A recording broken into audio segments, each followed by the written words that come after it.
Las elecciones del domingo captaron la atención del país y dieron un final cardíaco en el Estado de México, donde según los datos del conteo rápido del órgano electoral de la entidad, más los resultados preliminares, el triunfo fue para el candidato de la alianza PRI-Verde-PANAL por una diferencia de entre 2 y 3 puntos porcentuales. Hola, soy Jorge Fernández Benítez. En el estado de Coahuila la moneda aún se encuentra en el aire, pues hasta ayer faltaban por contabilizarse alrededor del 30% de los sufragios y todo indica que hay una disputa cerrada entre los candidatos del PAN y del PRI. Bienvenidos, yo soy Esdras Chavo. Nayarit y Veracruz completan el cuadro electoral del domingo anterior que arroja luces fundamentales con miras a la elección presidencial del próximo año en que las alianzas serán un factor decisivo. ¿Qué tal? Soy Pablo Iriart y esto es México Confidencial.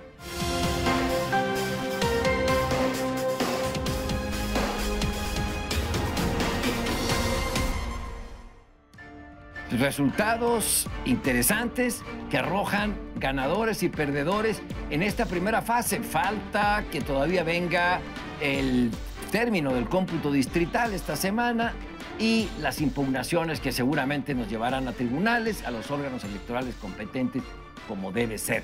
Pero hay ganadores y perdedores. Jorge Fernández. Hay ganadores y perdedores, por supuesto. Hay que destacar lo que tú decías. Nayarit y Veracruz queda muy claro cómo han quedado los resultados.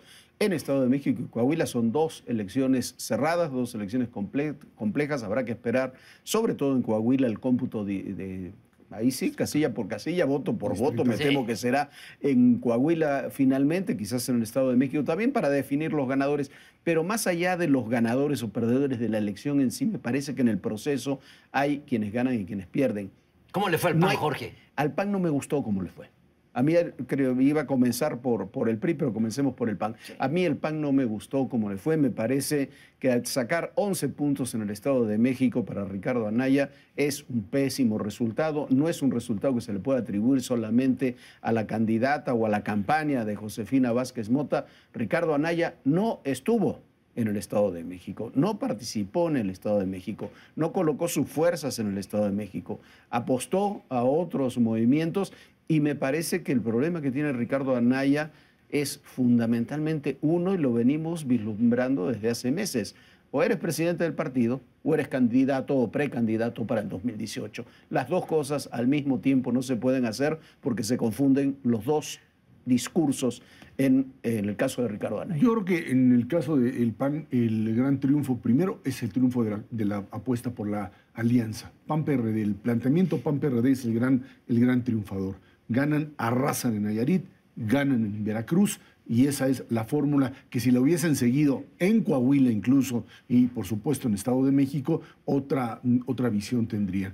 En el caso del Estado de México, el PAN tiene prácticamente la misma votación que tuvo hace 6 años. Yo creo que el tema... Sí, pero la diferencia es que el PRI tuvo 1 millón menos de votos. Sí, claro. Sí. No tuvieron la capacidad de atraer la votación en la medida en que la candidata Josefina Vázquez Mota tuvo inicialmente tenía una intención del voto alta. A la hora que Josefina pierde inicialmente el impulso que le daba la propia campaña, esto termina convirtiéndose en una competencia entre dos, con un ingrediente importante, creo, al final, en el caso Estado de México, que es el terror López Obrador, que termina polarizando y haciendo esta elección fundamentalmente al Estado de México, la de el PRI, porque pues es el malo, pero es el menos malo, o el terror López Obrador, y hay allí un voto útil. Yo creo que al PAN no le va mal. Ricardo Anaya puede presumir, si Coahuila finalmente la ganan, puede presumir que gana Coahuila o que está competitivo en Coahuila, puede presumir el caso, por supuesto, de Nayarit. Yo creo que el tema que tú planteas, que eso es importante, es no puede ser presidente de partido y al mismo tiempo estar lanzándose hacia la sucesión presidencial. Y yo insisto, otro punto más. El gran ganador aquí es la apuesta PAN-PRD como la alternativa para la sucesión presidencial. Me parece que el PAN es el perdedor más claro en estas elecciones. ¿Por qué? El PRI en el Estado de México pierde más de 1 millón de votos. Ese es el perdedor. Ninguno se fue al PAN. Ninguno se fue al PAN. Por eso el PRI es el perdedor. Ahora ganó la gubernatura. No, la gubernatura es el menos. Ya vamos, vamos a analizar al PRI, no nos brinquemos, ordenemos el debate. El PAN no logra capitalizar un solo voto de lo que pierde el PRI en el Estado de México. El señor Anaya no se paró prácticamente en la campaña del Estado de México. No fue capaz de articular a los grupos antagónicos del panismo en el Edomex. Es decir, dejó perder el Estado por esa maldita dualidad para el pobre PAN, que es un presidente precandidato.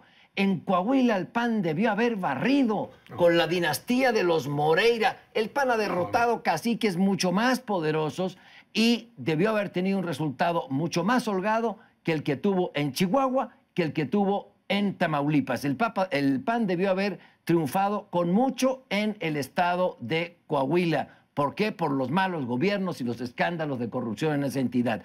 En Veracruz mantuvo la votación. Bajó un poquito, mantuvo la votación.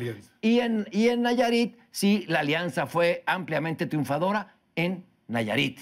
Mira, hay un punto que tiene a su favor Ricardo Anaya que yo creo que hay que reconocerlo. Anaya impulsa la alianza PAN-PRD. Yo coincido que la alianza PAN-PRD es un instrumento electoral magnífico. Incluso una alianza PAN-PRD en el Estado de México le hubiera dado una votación similar a la que tuvo Del Mazo, similar a la que tuvo Delfín y quizás con expectativas diferentes.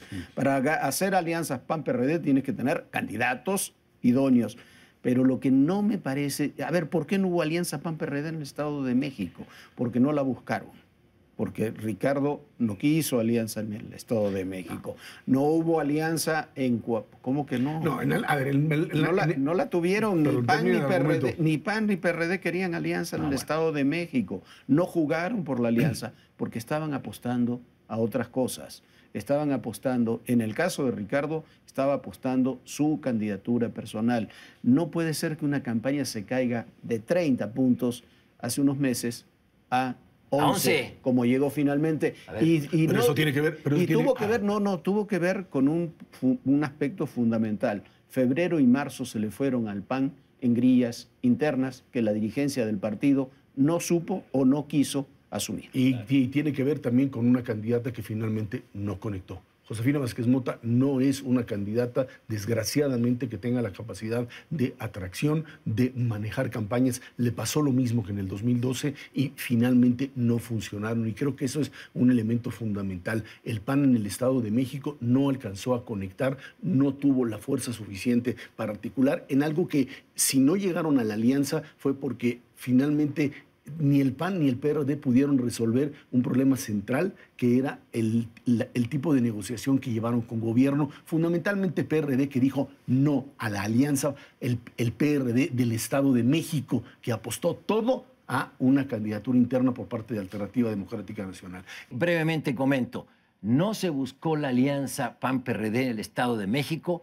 porque, en mi opinión, Ricardo Anaya ya estaba buscando la alianza del 2018 sin tenerla del 2017. En plena debacle de la votación del PAN, de la campaña de Josefina Vázquez Mota, el señor Anaya con la señora Barrales anuncian una alianza.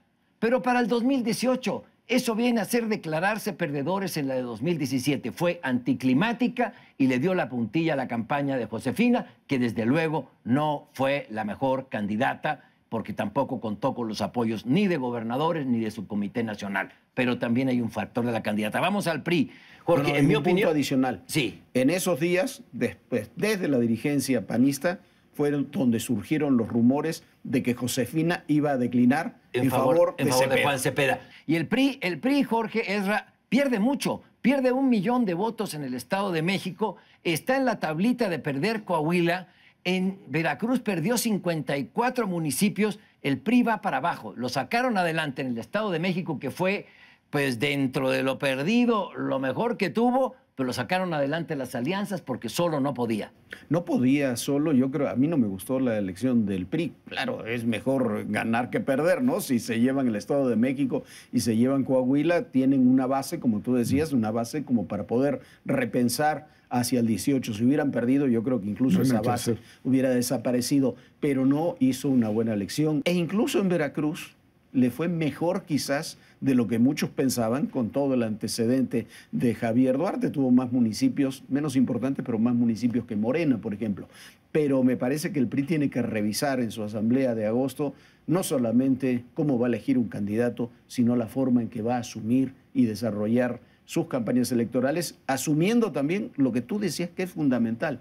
El PRI sin alianzas no hubiera ganado ninguna elección. Los bastiones del PRI fueron absorbidos directamente, como decía Pablo, por Morena, un López Obrador que, pues, independientemente de sus excesos, consigue construir un aparato dentro del Estado de México que le va a servir como plataforma para la presidencia. Coincido, uno de los ganadores es Morena, también el ganador es el PRD, que no se desfondó, que no desapareció, claro, pero en el caso de Morena mostró que son el López Obrador, el candidato a vencer en las próximas elecciones, pero no es invencible. No es invencible, tiene 30%. No pasa López Obrador del 30%. Creo que ese es un dato duro. No pasó, apenas pasa el 30% en el 6, apenas pasa el 30% en el 12. Esta elección que fue queda también en alrededor del 30%. Nadie pasa del 30%. Por eso. Pero esa es su fortaleza y es su debilidad si los demás articulan alianzas. Y otro tema final. Es increíble cómo López Obrador construye con una mano y destruye con la otra.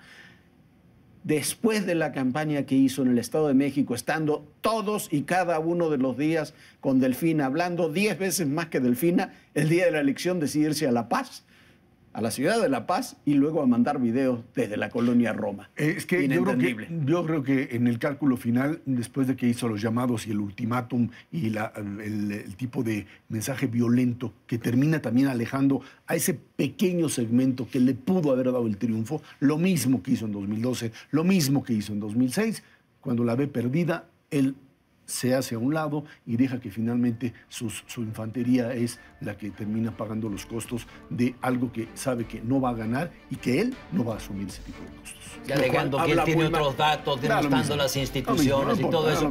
Creo que está perdiendo un poco de lo que ganó, pero es un candidato fuertísimo para el próximo año. Ezra, Jorge, amigos, muchas gracias. Esto fue México Confidencial.